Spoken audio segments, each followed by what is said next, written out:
Амансыңдар ма балалар? Бүгін мен сендерге Филиппин ертегісін айтып берейін. Салтанат апаларының ертегісін тыңдауға дайын болсаңдар, бастаймыз. Бұл ертегі Қодас пенен Аққұтан туралы. Ал тыңдайық. Баяғы өткен заманда Қодас пен Аққұтан бір-бірін жақтырмайды екен. Олар суға келіп тұрса да әңгімелеспейді. Немесе жайылып жүрсе де бір-біріне көз қиығын салмайды екен. Бір күні Қодас өзінің жақтырмайтын Аққұтанына келіп, екеуміз жарысайық. Суды кім көп ішеді, сол күшті болсын депті. Сонда Аққұтан Қодастың үлкендігіне қарап, өзінің жеңілетінін біліп, ал келіспесе, ол да болмайды. Амалдың жоғынан келісе кетеді. Қодас жан-жағына, жан-жануарлардың бәрін жинап, ертеңіне осы жерде кездесейік дейді.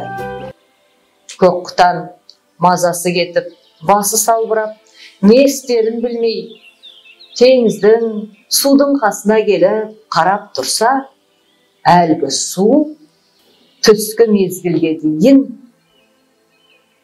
көбейеді екен. Жағаға дейін жетіп, көбейіп, өсе бастайды екен. Ал түстен кейін, кешке қарай ауған уақытта су азайып, өзінен өзі кішірейе бастайды екен.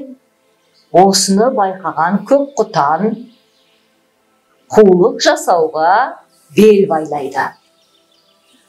Ертеңіне жан-жануарлардың барлығы жиналады.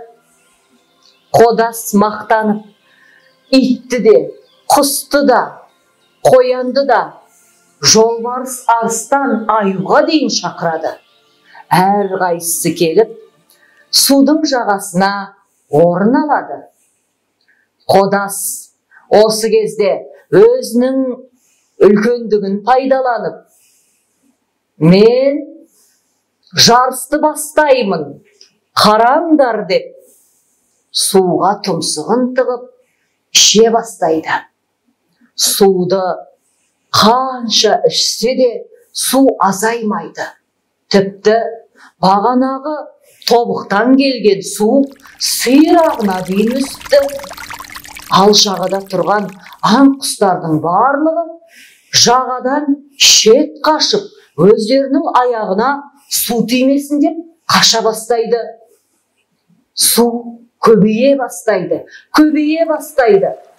Суды іше Қодас әбден шаршайды. Бір тұмсығын батырып, бір басын көтеріп, суды қайта-қайта іше бастайды. Әлгі су еш азаймайды, тіпті көбейе түседі. Суды іше Қодас шалқадан түсіп жата қалады. Сөйтіп ұйқыға кетеді. Әлгі жан-жануарлар Қодастың ұйықтап жатқанын көріп, ал Аққұтан кезек сенде депті. Сонда Аққұтан, бұл қалай? Қодас менің су ішкенімді көрмесе, одан ол қалай жарыс болмақ? Мен Қодастың ұйқыдан тұрғанын күтейін депті. Жан-жануарлар келісе кетті. Ол да болса дұрыс шығар. Қодас өзі көрсін депті. Бірақ әйтсе де Аққұтанның жеңіліске ұшырайтынына көздері жеткен жануарлар бірге келісіп, Қодастың ұйқысынан тұрғанын күтеді. Арада 1 сағат өтеді, 2 сағат өтеді, 3 сағат өтеді. Күн ауып, түс мезгілінен кеш мезгіліне қарай ауа бастайды.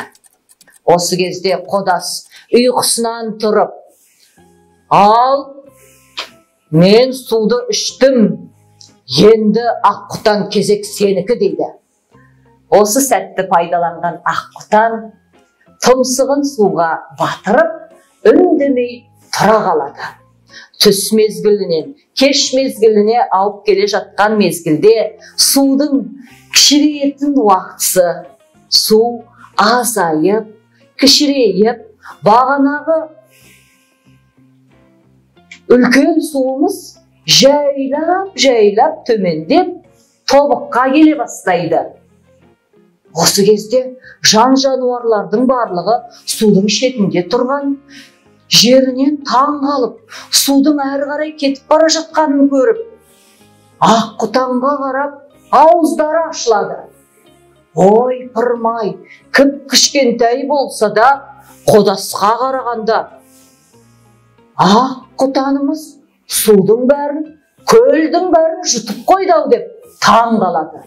Ал қодас аузы аңқайып, өзінің жеңілгенін мойындайды.